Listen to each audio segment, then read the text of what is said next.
Welcome back to another episode of Fly High Fridays. Fridays. Where them girls be? Squawking. So, Squawk. it's the first of the month. Wake up. It's the first of the month. Get up. Yes. How we feeling? We in March. Jesus. February flew by, didn't it? Yes. Because it's such a short month. It is. We actually had, 29 days this year? It's normally just 28. Very true. But yes, and in case you didn't know, it's Women's Month or something like that. Yep. Celebrate all the women in your life. Yep. Because why not? Yeah, why not? That's for sure. Great things are happening. I am going to WOWs, and y'all heard it here first. Because I'm going to just speak things into existence. I'm just speaking things into existence. Because I know things happen to me in miraculous ways. Rude. I know things happen for me in miraculous ways. So I'm just going to go ahead and claim that I am going to come back the number one poet in the world. Yeah. And there's nothing wrong with that. Nothing wrong with it. I think there's nothing wrong with claiming it. And I think if I just stay focused, I got it. I really got it because God got me. So I'm very excited. No, I'm excited, y'all. Yeah. Every first of the month is scary for me because rent is due. Yeah. I had to double up on rent. I'm happy I can do that without late fees. I just can't wait till a day. There will become a day where I can pay my rent in years instead of by month. Speaking into existence. I'm going to make that happen where I'm not even going to have to worry about it. I will be paying my rent up for the year.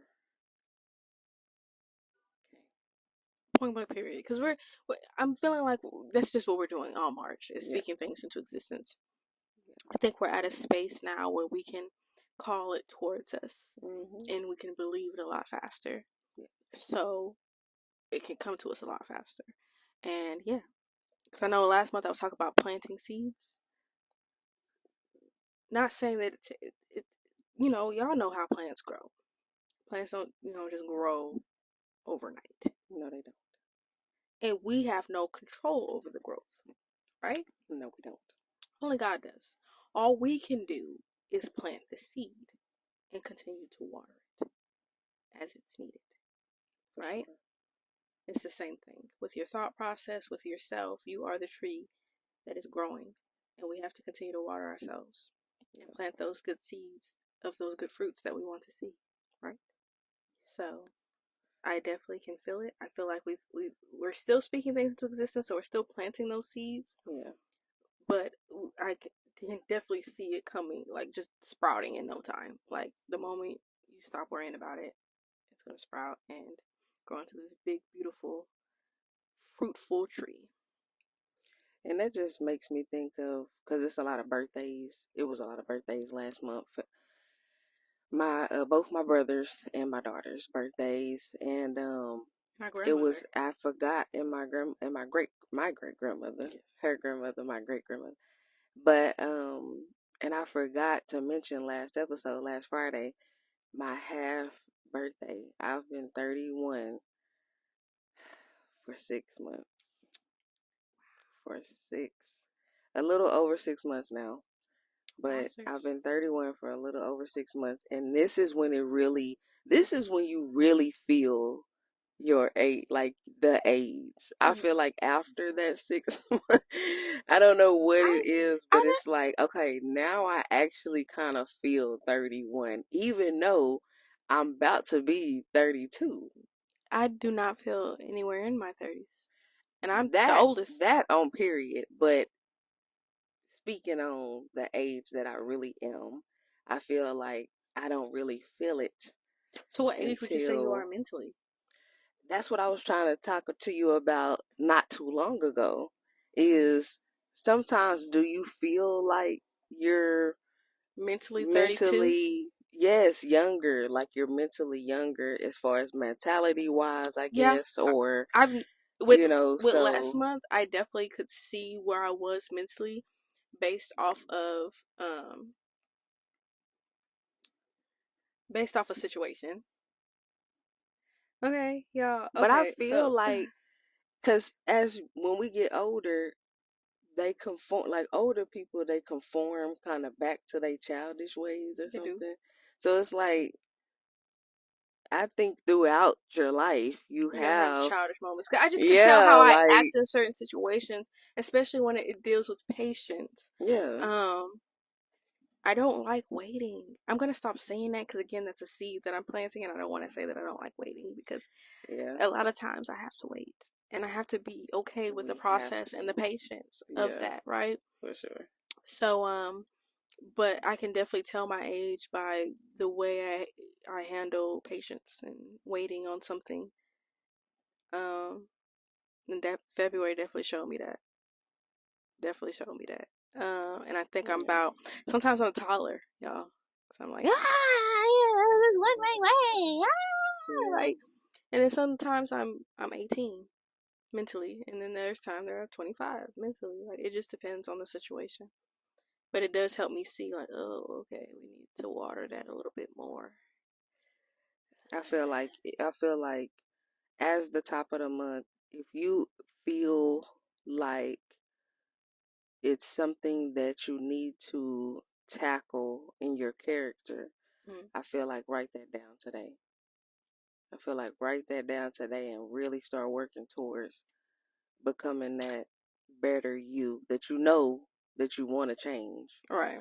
But you, of course, it's always a journey. Always. It's your It's journey. always a Have fun journey, with it. yeah, to change. But it's hard to be consistent and persistent in something that sometimes, like, we never have seen before. Mm-hmm. Like for me, if I have not, it's monkey see, monkey do for me.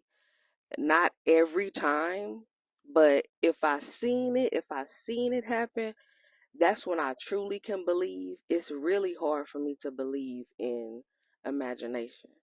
But I'm working on that. That's a seed that Yes, it I'm is. planting. Yes. So Because the more you can I vividly encourage see you. the picture of what you're wanting, the Hmm. better. Faster can come. I know Yeah. mine be blurry, but I can envision some things. It just be a little blurry, but it makes me think it's because I need glasses. Maybe my spiritual eyes is a little blurry. No, I it's not. I'm not can't. claiming that. I'm not claiming that. I take that back. It's the physical. You know what I Yeah. had a thought of though? What? Any physical ailments you may have, like say if you're deaf or if you need glasses, you don't have 20/20 vision. I Mm-hmm. think those gifts are heightened spiritually. Mm-hmm.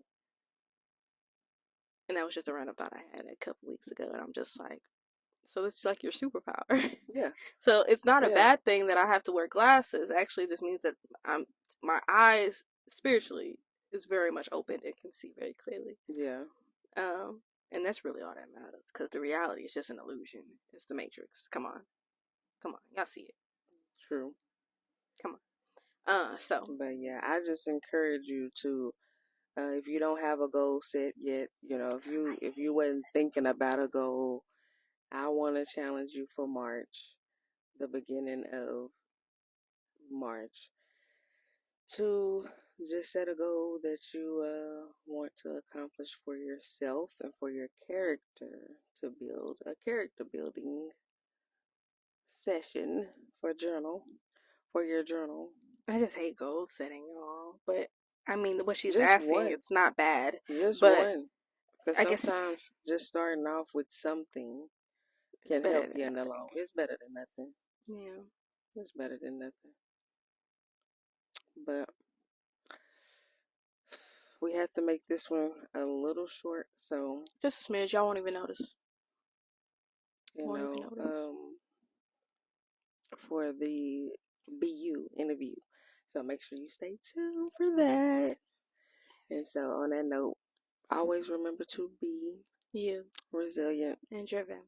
every single day. And don't forget to show love and gratitude every single day. of your life, moment, everything, all of the things. And don't forget to follow our socials down below and stay in touch, stay tapped in.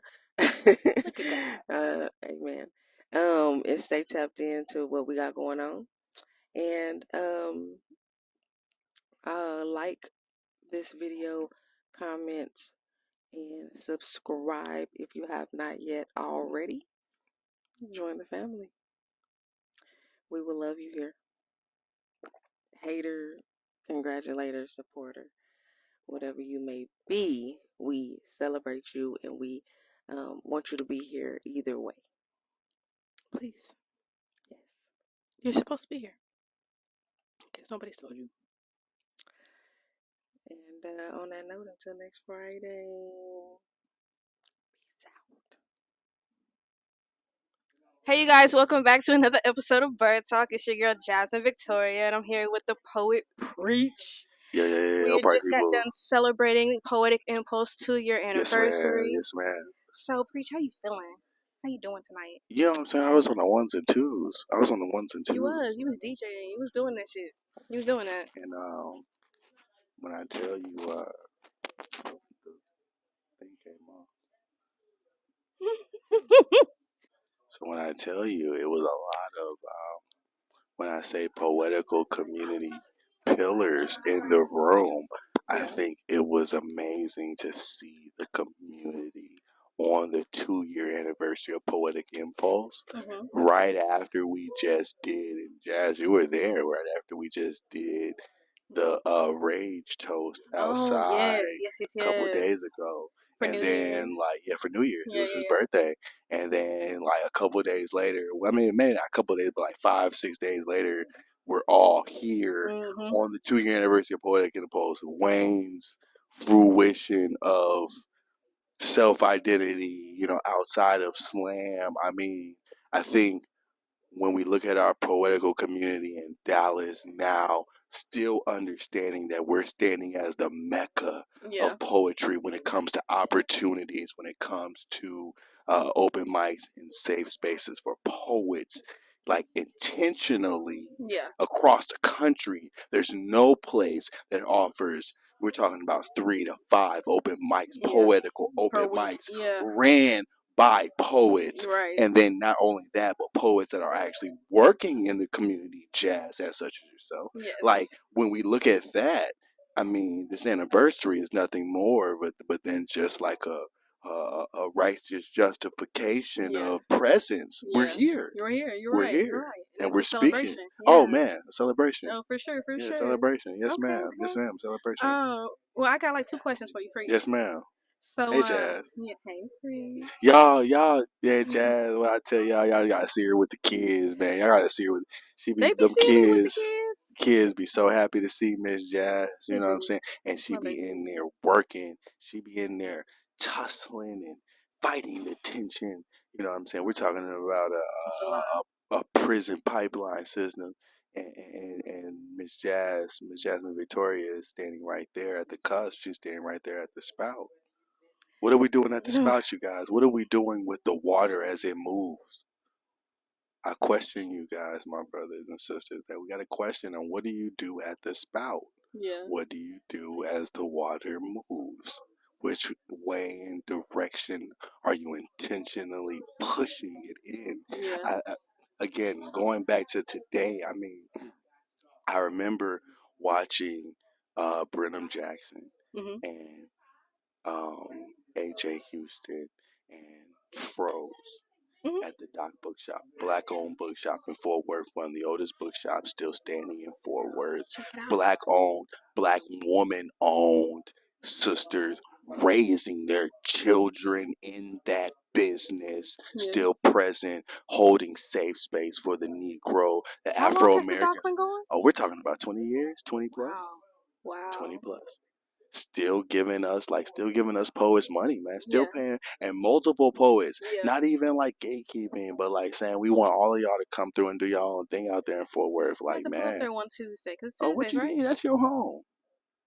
That's your home. I ain't been there in a minute. Don't be You're right. But don't act like that shit didn't raise us, though, right? Yeah. You know what I'm saying? You gotta remember. I was in the dock a few times. Man, y'all gotta remember the Jazz go all the way back when it comes to the DFW poetry. When it comes to DFW poetry, I want to say what was it called up there in UNT? What was it called? I forgot that open mic they did. Nah, what was the poetry group called? What poetry group? What? In UNT, what was it called? I don't know. You're asking the wrong one. I have no clue. It's over. That was years ago. I don't know. She acting like it was there was a poetry collective up at UNT that birthed a lot of safe space for young poets to come up in. I forgot what it was called. I only been to one of their events when I went. But your best friend was the president of it. Oh, Never Stop Writing? No, I don't know what you're talking about. What was the poetry group they call in UNT? They have an open mic every Wednesday. I don't know what it's called. But you know what I'm talking about? Yes. Okay. I've been to one of them. Okay. My bad. What was your second question, though? What does your artistic craft do for you? Jazz, why you looking me in my face and ask me that? You know the answer to that. I mean, it provides opportunities for us. I mean, we talking about, again, going back to the fact that Dallas is a mecca. Dallas is a space for poets to be able to live off of their craft. Yeah. Do you know, there's no other place out there in the country like that? When I say I look at the rates that the teaching artists have to charge in Chicago, I look at the rates the teaching artists have to charge in Harlem, in New York, out there in L.A., I mean, we're working with those. You might not know this, but we're working with those people. Yeah. And so, to know that out here, we're able to pay our bills. Yeah. I was talking to Wayne the other day, and I remember when the pandemic happened, and a lot of artists didn't have nowhere to go. Yeah. And I had a brother, and he was trying to do the teaching artist thing, and it was just because of the gatekeeping. That opportunity just wasn't there. And I had to kind of squeeze in somewhere because of some traumatic shit, man. Mm-hmm. But I was able to squeeze in, and I was just damn, I'm in here. I can't even bring my homie up in here. You know what I'm saying? I think, and this is just something, whatever. It's just a thought, man. But even now, as we sit in the Mecca, so many opportunities, so many spaces for it to sit in. As poets, we are the watchers. Yeah. We are the note takers. And I sit in spaces a lot that there's certain kids that I work with that I can't bring those kids to this space because it's such a higher level, or it's such a, what's to call it? I don't know what the word to say, but it's such a secluded area for a certain group of people. Right. So specific, so intentional. Yeah. And it breaks my heart. You know what I'm saying? So you know what I mean? You kind of have to grow into it. They're just not ready right now. But I appreciate the positions to view that and to be able to show empathy and tell that story. Yeah. You know what I'm saying? So, you know what I'm saying? Again, opportunity, viewer, watchers, y'all, man, y'all gotta remember, man, Miss Jazzmen Victoria out here doing this good work, this good holy work of God. This good holy work of God. I got one more question for you. I don't care, but I just want to let them know that y'all need to appreciate her because it's not many people out here doing it. It's only 12 of us. And that's a lot. No, it's not. Oh, you're right. Never mind. Poets. It's not that many of us. It's not. And she's one of them that's doing a lot of work and out here doing it and dedicating her time and effort to do it. And so we must appreciate these martyrs. We must appreciate our martyrs as they live. Don't wait to call them a saint to say you love them. We must appreciate those who dedicate their lives. There are so many people who committed revolutionary suicide that we will never say their names, and we have to love them, man. We gotta love them, man. Yeah. They appreciate us. They appreciate us in the next time. You know what I'm saying? Rest in peace to those soldiers who gave themselves for Cop City, man. Y'all fought against something, and we appreciate y'all for that. My bad. What's your third question? You're good. So it's 2024, new year, man, right? New year. If you could predict 2024 for you, using one word, what would it be? Strings. Strange? Strings. STRINGS. Strings. Interesting. Strings. Why? Yeah, man, it's just strings. Okay. We'll leave it there. Yeah, we're gonna leave it there. Okay, because I did ask just for one word, so I'm sorry I didn't ask for explanation after that, but I appreciate that. No, you did. You did respectfully. But strings, no. I mean, y'all gonna see it in literally like 2 months. Like, okay. I got something for the world. There's so much going on outside of our borders, but inside of our borders, our children go missing and they go snatched. I think we must not forget that our children are snatched up off the streets. Snatched. I don't care if it's not our kids. They not American born. They inside of our borders and they getting snatched by our own police department, by our own government. As we look at the Epstein files and the names that came out, I don't give a fuck. We already knew. We already knew. But our children are still being snatched. And that's not okay. Our children, like our young girls, are being snatched. Our young boys are being snatched. And like at that point, I mean, we ain't stopped. Right. And like acknowledge that. You just continuing the cycle. Like, what are we doing? What are we doing? Retweet. I love Kanye too. Like, what the fuck we retweeting for? I mean, it's children being snatched. It's children that's thirsty for water and hungry. I mean, I don't know what y'all are doing. Me and Jazz out here feeding these motherfuckers, trying to make sure that the niggas that might be robbing you in the darkness have another outlet. I swear to God. Like, the niggas that might rob you, me and Jazz are out here giving them poetry prompts. Yes. So make your decision on what God you pray to. Yeah, man. You got another question for me, man? You want another question? Nah, okay. I ain't got no more, man. I love you, Jazz. I remember, man, me and Jazz be out there, you boy. You just want to be on here talking. That's why. You just feeling good, Preach. You having a good night. You want one more question? You want one more? That's on you. You sure? I ain't sure. Do you journal? You ever journal? What we talking about here? Okay. So, what did your last journal entry teach you? If you don't mind sharing. Damn. Fuck. She asked me some real shit. My last journal entry taught me that pride is one of the hugest things that will lead to your demise. It taught me to appreciate those that, even if they loved you wrong now, if they loved you right before, you gotta appreciate and remember still that they loved you right before. Yeah. And we gotta remember that. As much as we remember, as much as they loved us wrong, they loved us right before. And they're not owed our forgiveness, but we owe ourselves that forgiveness to remember those good times. And then the revolution really can't be televised. Nah, for real. They ain't ready for that. It's gonna take a little bit more time. Just a little bit. Scunch. Well, with that being said, Preach, I do thank you for joining me, answering these questions. Check us out every Friday, Fly High Fridays, or Squawking Saturdays. You never know. So we catch y'all next week. Bye. Bye.